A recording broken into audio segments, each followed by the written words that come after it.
Assalamualaikum warahmatullahi wabarakatuh. Pada kesempatan kali ini saya akan memaparkan materi tentang persamaan dasar akuntansi atau PDA.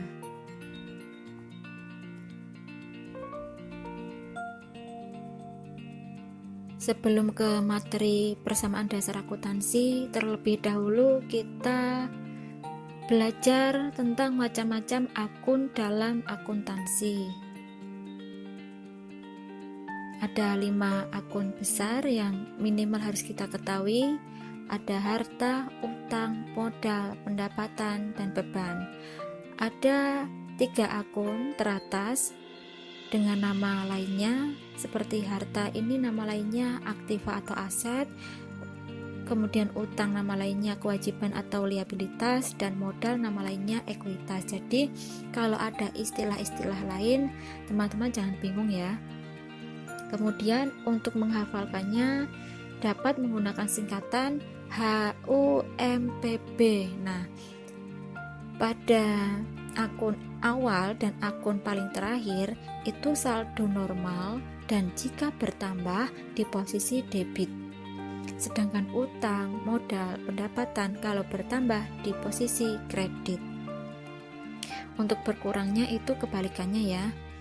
Kemudian 5 akun ini dibagi menjadi 2 akun, 2 kelompok akun, yakni akun real dan akun nominal.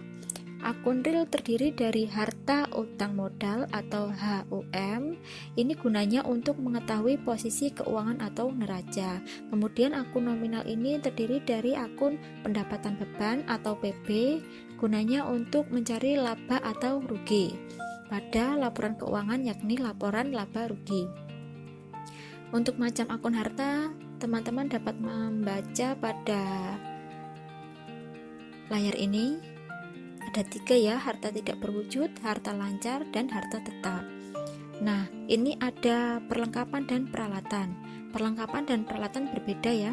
Kalau perlengkapan itu bahan habis pakai, kalau peralatan itu pemakaiannya jangka panjang. Contohnya kalau di usaha salon, yang termasuk perlengkapan itu bisa sampo, bisa kondisioner. Kalau peralatan itu contohnya kursi, gunting, catok. Nah, itu pemakaiannya bisa tahunan, minimal 1 tahun. Untuk harta lancar, paling lancar itu kas, diikuti dengan piutang, sewa iklan asuransi yang dibayar di muka, dan perlengkapan. Kemudian untuk akun utang dibagi menjadi 2, utang jangka pendek dan utang jangka panjang. Kalau utang jangka pendek itu kurang dari 1 tahun pelunasannya, kalau utang jangka panjang lebih dari 1 tahun.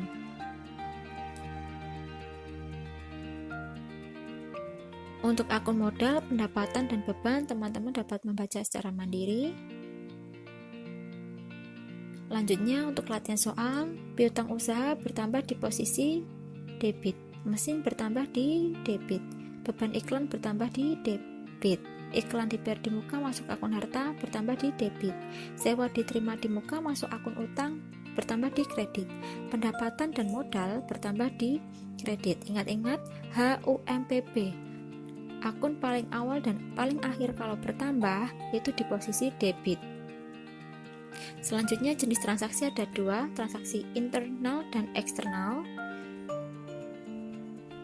Bisa dibaca ya. Langsung ke contoh, kalau penyusunan gedung itu termasuk transaksi internal.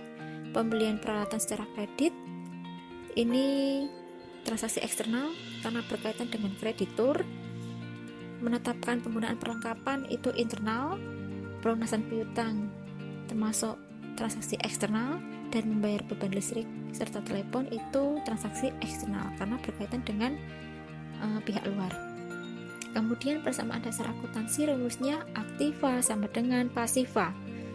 Aktiva nama lainnya harta, pasiva terdiri dari utang plus modal. Kalau disingkat, harta sama dengan utang plus modal. Harta di posisi debit, saldo normalnya debit. Utang plus modal, utang dan modal itu saldo normalnya kredit. Jadi posisi debit harus sama dengan posisi kredit. Contoh soal, Mas Sigit memiliki usaha Kaisar Barber dengan total harta 10 juta dan utang 2 juta. Berapa modalnya? Nah, harta 10 juta, utangnya 2 juta, berarti modalnya 10 juta dikurangi 2 juta, 8 juta. Selanjutnya contoh soal persamaan dasar akuntansi atau PAD. Ada 8 transaksi. Yang pertama ini, sebelum ke jawaban, teman-teman kalau membuat laporan keuangan termasuk persamaan dasar akuntansi, ditulis identitasnya dulu ya. Di sini kan Kaisar Barber. Terus ini jenis laporan keuangannya persamaan dasar akuntansi dan periodenya 31 Januari 2020 ini. Pada bulan Januari 2020. Lanjut ke soal.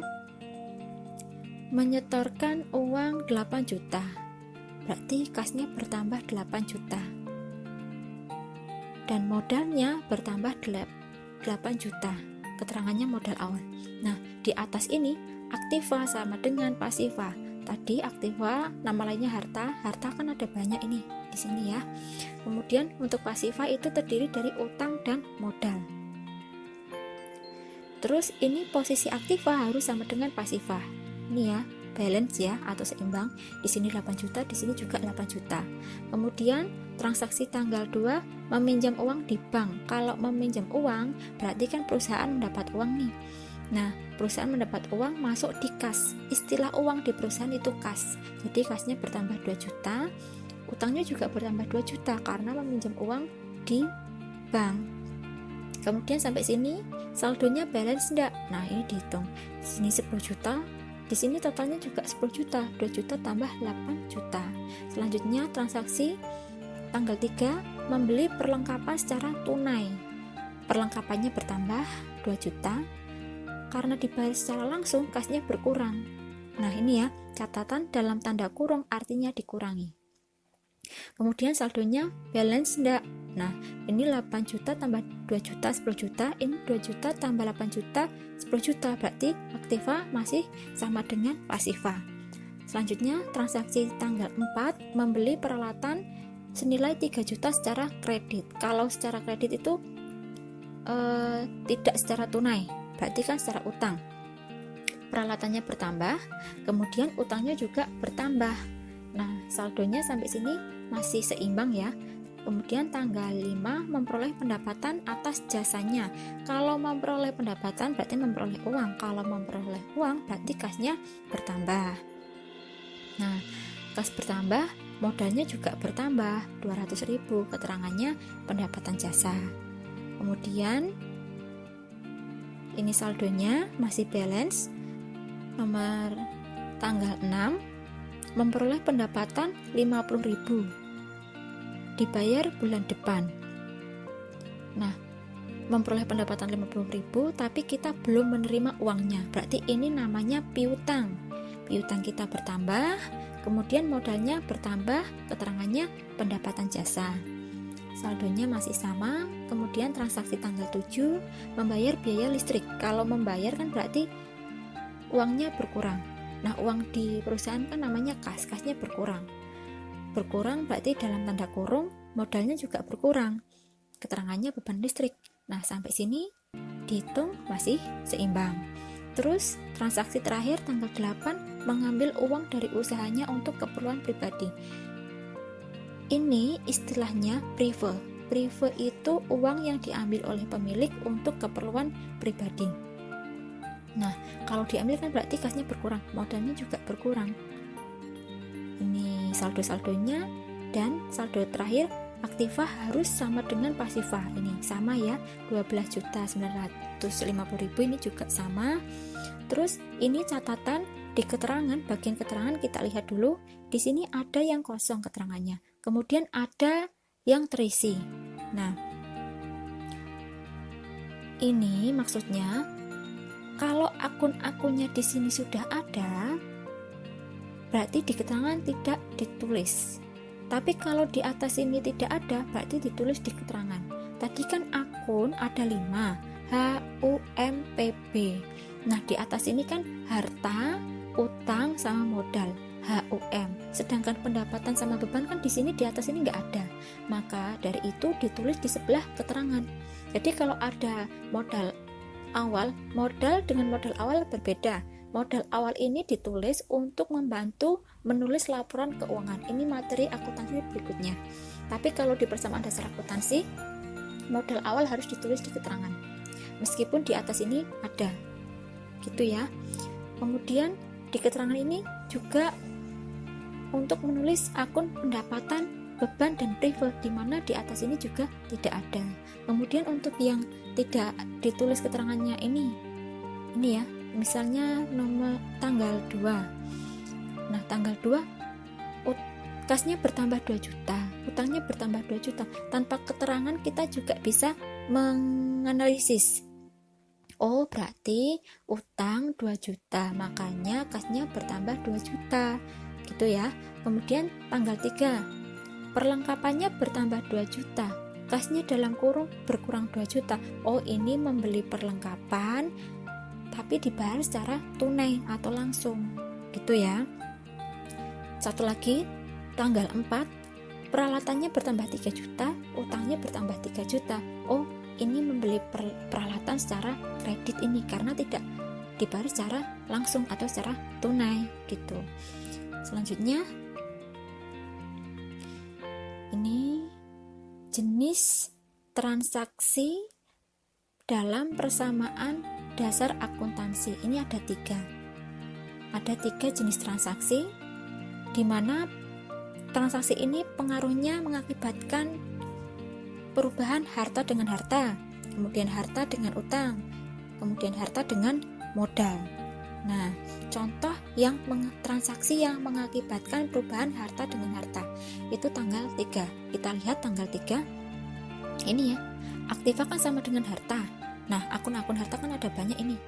Nah, di transaksi tanggal 3 ini pengaruhnya sama-sama di akun harta, yakni kas dan perlengkapan. Sedangkan di pasiva tidak ada pengaruhnya. Gitu ya. Kemudian untuk pengaruh harta dengan utang, contohnya tanggal 2. Nah, ini tanggal 2. Tanggal 2 di posisi harta, bagian kas dan utang. Jadi ini pengaruhnya harta dan utang. Gitu ya. Terus nomor 3, transaksi yang mengakibatkan perubahan harta dengan modal. Contohnya tanggal 1 ini. Harta dengan modal dan seterusnya. Nah, materi sudah selesai. Untuk selanjutnya pembahasan latihan soal beserta kunci jawabannya. Nah, untuk itu kita akhiri. Terima kasih atas perhatiannya. Semoga ilmunya bermanfaat. Wassalamualaikum warahmatullahi wabarakatuh.